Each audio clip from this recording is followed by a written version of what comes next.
turma do sétimo ano, tudo bom com vocês? Hoje nossa aula vai ser de literatura e nós vamos encerrar o livro do Edson Caiapó, Projetos e Presepados do Curumim na Amazônia. Então nós vimos na nossa última aula, que ele já tinha sido promovido. Vamos dar sequência e ver o que aconteceu. Vamos começar? Vamos lá! Relembrando, nossa última aula, Edson Caiapó, após ser promovido a monitor escolar, decidiu mudar de escola e tentar conhecer outros mundos além daquele que ele já tinha conhecido. Vamos ler novamente a carta dele? Vamos lá? Aí está, Altamira, 20 de outubro de 1984. Prezado senhor diretor, meu nome é Edson Machado de Brito, sou adventista batizado, nascido no estado do Amapá. Tenho 13 anos de idade e faço a sexta série do primeiro grau, no município de Altamira, no Pará. Sou temente a Deus e sou muito esforçado nos estudos e nas atividades de trabalho. Minhas notas na escola são boas e agora sou monitor escolar, auxiliando professores nas atividades cotidianas como aluno industriário. Apesar de gostar muito do internato em que estou vivendo, eu gostaria de pedir humildemente a oportunidade de ser bolsista industriário nesse conceituado educandário, pois terei a oportunidade de aperfeiçoar os meus conhecimentos e minha vida espiritual para futuramente ingressar no curso de teologia. Desde muito cedo, sempre pensei em ser pastor, para colaborar na pregação do Evangelho.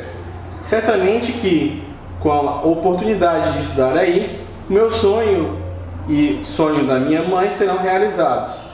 Quero deixar claro que estou disposto a fazer qualquer serviço para o qual eu for indicado no colégio.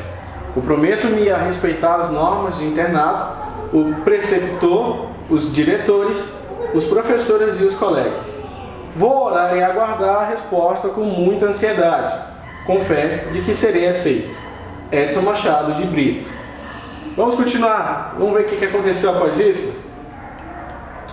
De fato, orei muito para receber um convite para ingressar como aluno industriário em outro colégio. Orei também para que os internatos não pedissem minhas referências, pois, pouco antes de colocar as 3 cartas no Correios, eu me envolvi no projeto mais ousado de todos. O fim do ano letivo chegava e eu percebi que minha irmã mais velha, estava numa complicada situação de notas em matemática, o que certamente a levaria à reprovação na disciplina, apesar de todo o seu esforço em acompanhar os estudos. Foi quando resolvi entrar em ação com um projeto inédito, que exigiu muita coragem, habilidade da minha parte. Ao anoitecer, depois do culto vespertino, peguei a chave da secretaria escolar e saí, com o objetivo de entrar na secretaria, pegar o diário de classe de matemática da turma da minha irmã e alterar a nota dela. Foi o que fiz. Entrei na secretaria, coloquei o diário dentro da minha camisa e rumei para o alojamento. O quarto estava vazio e aproveitei para fazer a correção da nota antes que meus companheiros chegassem.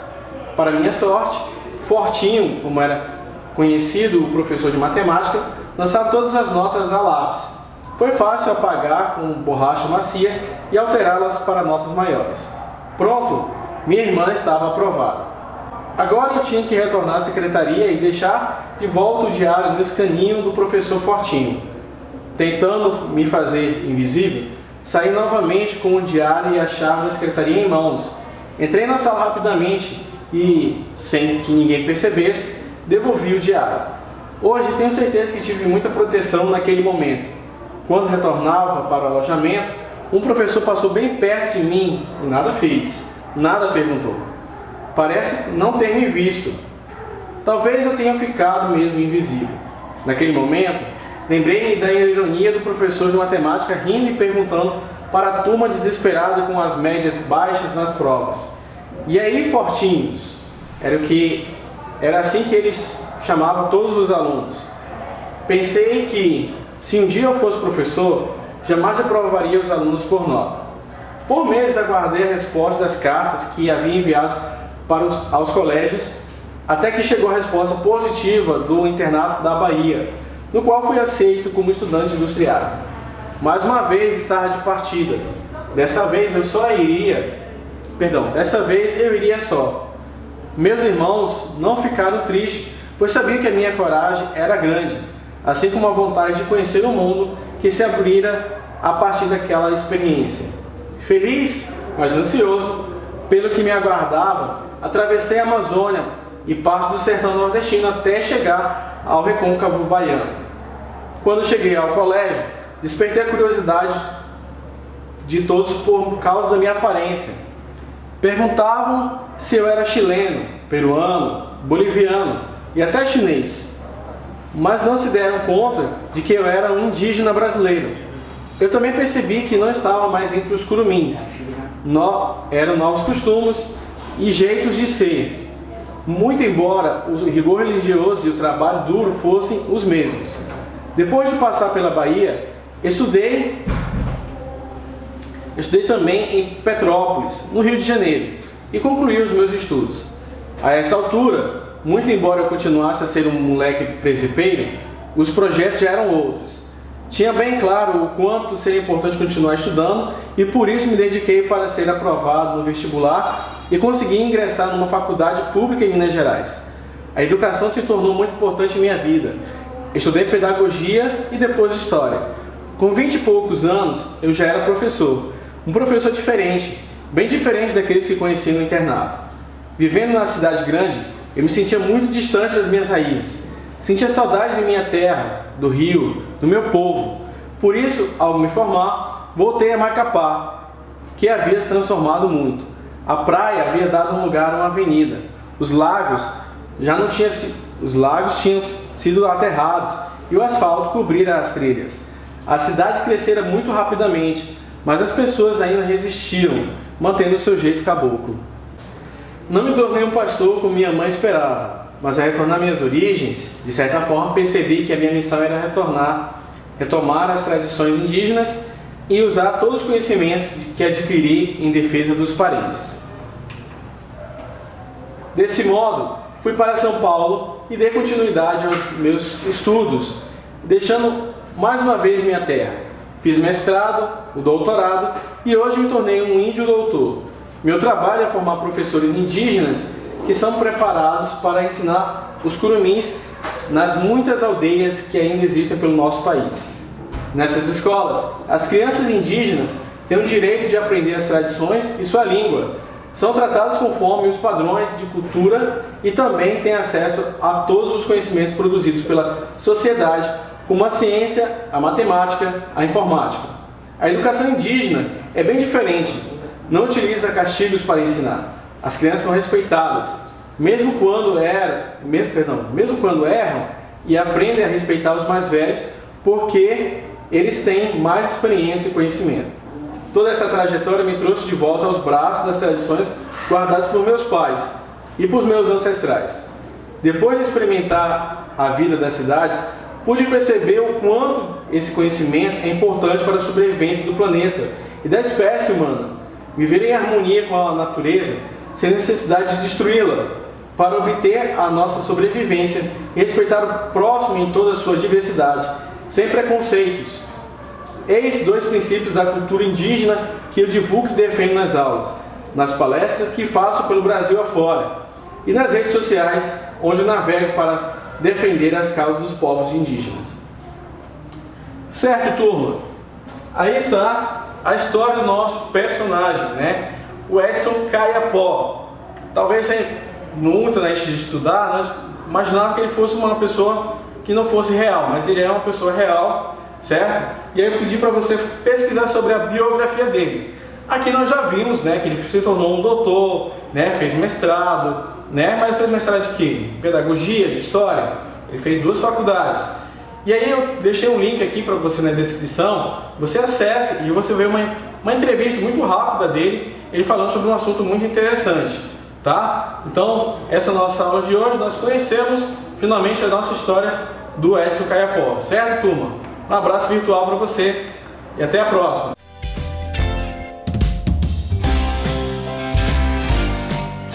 Olá, turma do 7º ano, tudo bom com vocês?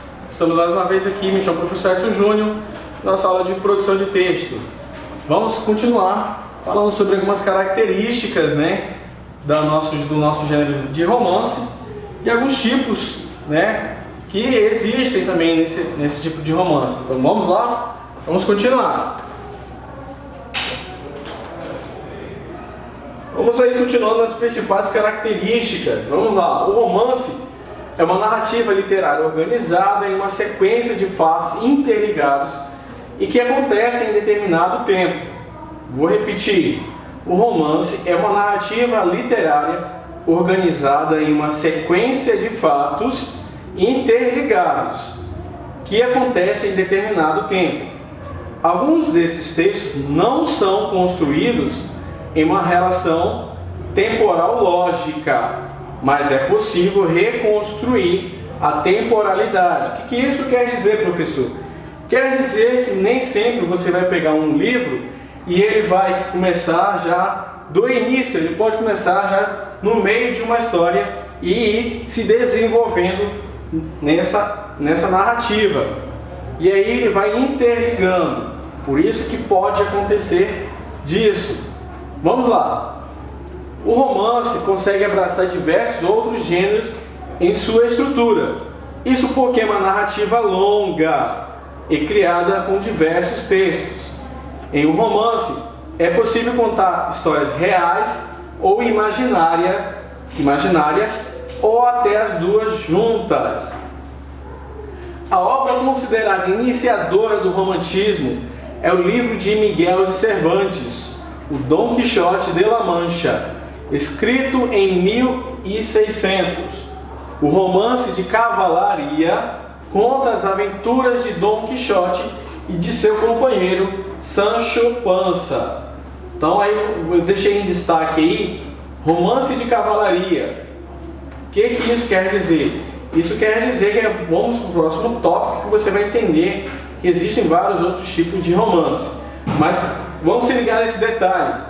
O início, a grande maioria dos romances que foi dado início é de Miguel de Cervantes, né? Com essa história que eu já pedi para vocês pesquisarem, que é do Dom Quixote e o seu grande parceiro, o Sancho Panza. Vamos lá. A estrutura da narrativa. Os romances são caracterizados pela construção a partir de uma sequência temporal que apresenta uma trama. A estrutura é formada por 4 elementos. O narrador. Aí, quem é o narrador? A pessoa que conta a história e que pode ser um personagem. O narrador em primeira pessoa ou apenas um observador. Então, ou seja, esse narrador pode ser o próprio personagem ou também pode ser aquele que somente está observando todo o decorrer da história. Os personagens são as pessoas envolvidas na história. Suas características físicas e psicológicas são apresentadas para que o leitor tenha uma ideia dos personagens. O protagonista é o personagem principal em um romance. Então, ou seja, somente o protagonista. Os outros poderão ser personagens secundários ou algumas vezes conhecidos como coadjuvantes. Enredo é a sequência de fatos que serão contados na história. O enredo desenvolve a trama e é construído para que um tema central seja atingido. Tempo é quando os fatos aconteceram. Neste caso, o tempo pode ser cronológico ou psicológico. Como assim, professor? Psicológico, porque às vezes a pessoa vai pensar somente num tempo, vai pensar num momento, numa ocasião. E isso não vai estar no seu tempo original. No primeiro caso, existe uma data e momento demarcado. No segundo, a subjetividade dos personagens é que marca o tempo dos acontecimentos. Então, é isso que acontece. Vamos para os tipos de romances. Eu lembro que no slide anterior eu falei do romance de cavalaria. Vamos conhecer outros tipos de romance. Temos 4 tipos de romance no movimento: indianista, histórico, regional e urbano. E era bem comum que os escritores da prosa do período caminhassem entre esses vários tipos. Romance indianista. O romance indianista traz à tona a vida, cultura, crença e costumes indígenas. O índio surge como herói, representando o Brasil e os brasileiros, sendo corajoso, heróico, forte e idealizado. Há uma valorização da natureza e o espaço onde ocorre a narrativa remete ao natural, à paisagem brasileira. Aí alguns exemplos de romances indianistas: Iracema, o Guarani e o Birajara, todos de José de Alencar. Detalhe, gente, esse Iracema eu trouxe aqui para a escola, que eu tinha ele em casa. Então, quando você tiver uma oportunidade e querer dar um passeio aqui na biblioteca, ele já está disponível. Romance histórico. O romance histórico traz o retrato de costumes de uma época passada, sendo um relato que muitas vezes mistura ficção e realidade. Exemplos de romances históricos: As Minas de Prata e As Guerras dos Mascates, também de José de Alencar. É importante saber que os romances indianistas também podem ser considerados históricos, certo? Então, ou seja, como eu falei, o romance ele não vai estar somente interligado com um só. No caso aqui nós vimos que tanto o romance histórico como o romance indianista eles podem se entrelaçar, como nos outros também, certo, turma? Então, nossa aula de hoje nós falamos sobre a estrutura, falando sobre principais características e alguns tipos de romance, certo? Então, nossa aula se encerra aqui por hoje. Um abraço virtual e até a próxima!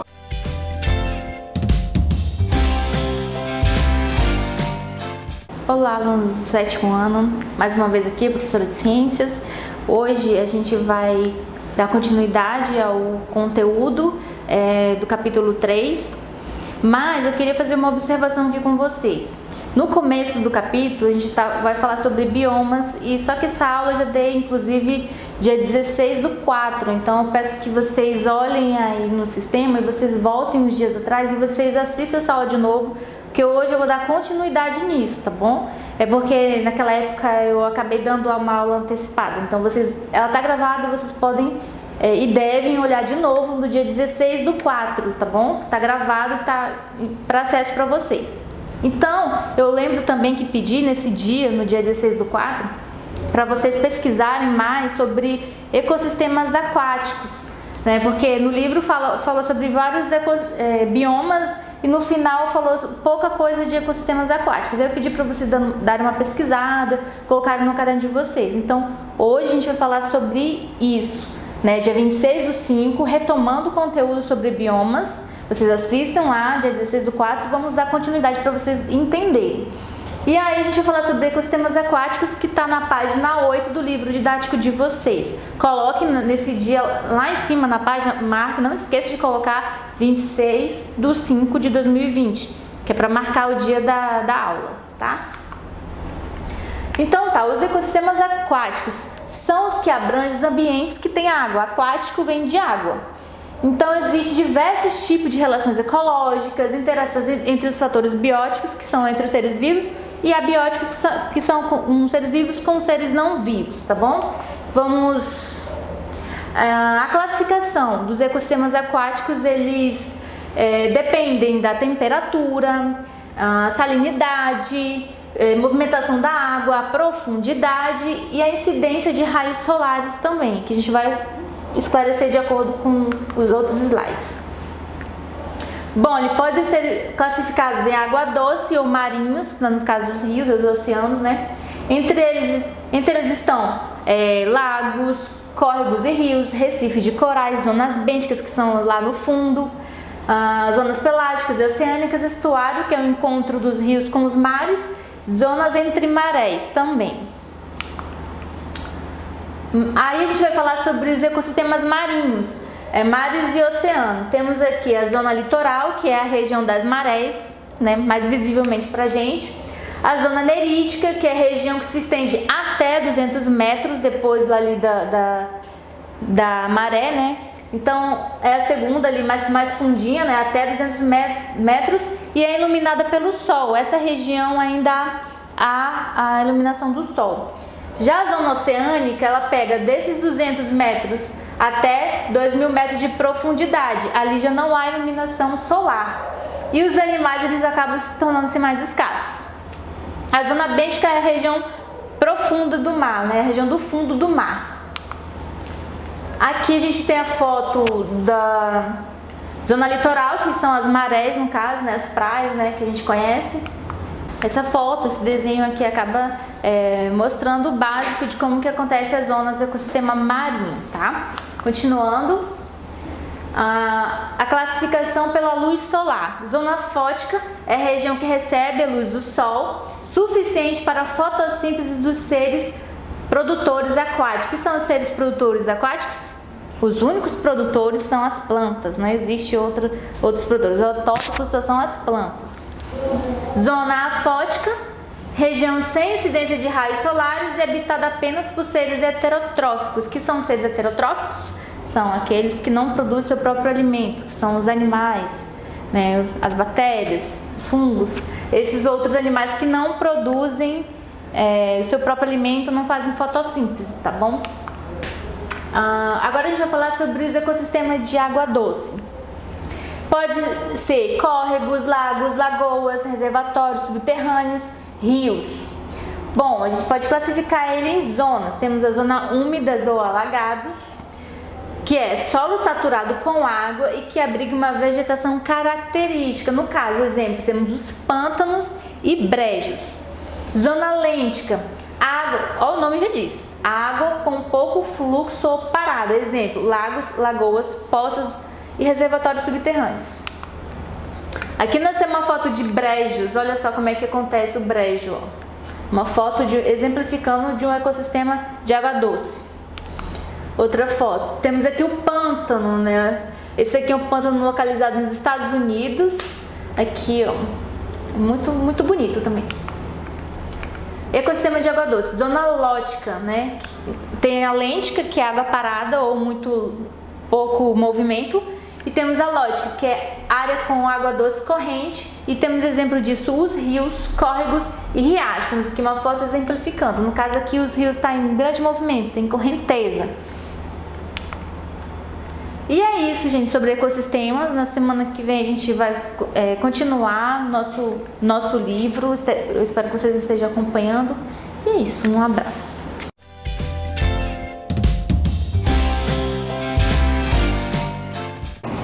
E aí, galerinha, beleza? Aqui é o professor Thiago de Educação Física. Hoje a gente vai fazer aqui na quadra o nosso alongamento de rotina, beleza? Antes de a gente fazer nossa atividade, tranquilo? Vocês fazem aí, eu faço aí. Fecha a perna, estica o braço, pega lá, ó.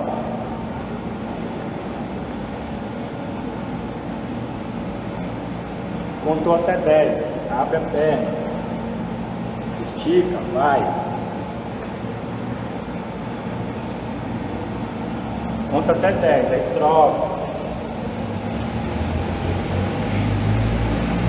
Troca de novo.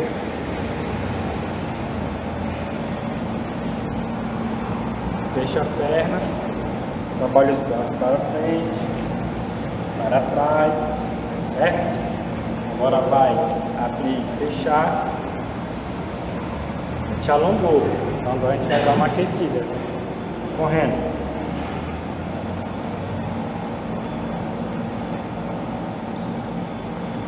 Correu, mão na cintura, abre e fecha. Elevação no calcanhar. E joelho. Tranquilo? Esse foi nosso alongamento e aquecimento. E agora a gente vai fazer nossa atividade, beleza? E aí, galera, beleza? A aula de hoje é futsal. Fundamentos do futsal. Passe, domínio e chute. E hoje eu estou aqui com a nossa ajuda aqui, nossos amigos aqui do professor André. E aí, galera? Do nosso amigo Clay. E o que é que eu vou trabalhar? O passe, o domínio e o chute. Então, vou ter a ajuda do meu companheiro aqui para dar o passe e a ajuda do meu companheiro para ser o goleiro, tá? Pode ficar um negócio bem legal esse vídeo para vocês compreenderem aí, tranquilo? Então a gente vai começar. Mais outra coisa, anotem aí, tá? Isso é aula. passe, vai dar devagarzinho. Ó, deu o passe, né? Aí eu vou dominar aqui, ó. Vou passar pelo cone e vou chutar, certo? Então, é o quê? Passe, dá um passe. Dominou, domínio, certo? Traz a bola devagarzinho e chuta. Vocês viram a diferença aí? Eu recebi o passe, dominei com a perna direita e recebi com a esquerda. Então é assim, é esquerda e direita. Vai, ó. Direita, aí eu vou dar o passe de novo para lá, não vou chutar mais. Direita. Agora, esquerda, e vou dar lá de novo, esquerda. O que é esse aqui? Domínio e passe. Dominou, ó, deu passe. Dominou, deu passe, certo? Dominou de novo e chutou no gol. Essa é a nossa aula de hoje com a ajuda aqui do nosso companheiro. Valeu? Obrigadão! E aí, galerinha, beleza? A gente já fez a atividade, agora a gente vai fazer o quê? Alongar para a gente poder finalizar a nossa atividade de hoje, né? Fecha a perna, desce de novo, sobe, respira, aí senta agora, estica a perna, pega lá,